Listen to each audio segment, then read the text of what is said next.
tulichokiona katika pitch kimefanania.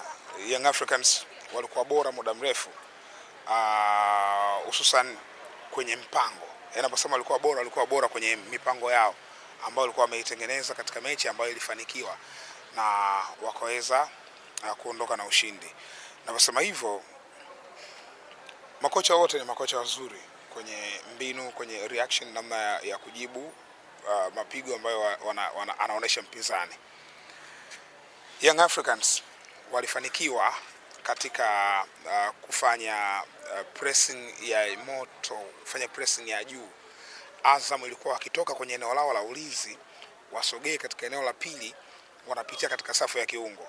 Eneo la kiungo Young Africans walikuwa na viungo wengi, lakini match appreciation kwa Damaro alikuwa na block mipira yao mingi. Kwa hiyo hata goli la kwanza linapatikana ndo katika mazingira hayo ambayo Damaro aliblock mpira akamwekea Alan Okello akamwekea Prince Dube, likaenda kufungwa mapema sana.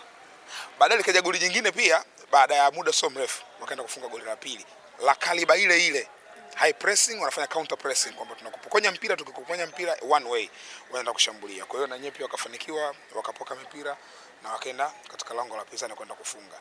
Baada ya kupata goli mbili Young Africans, ilikuwa almost wamemaliza mechi imeisha.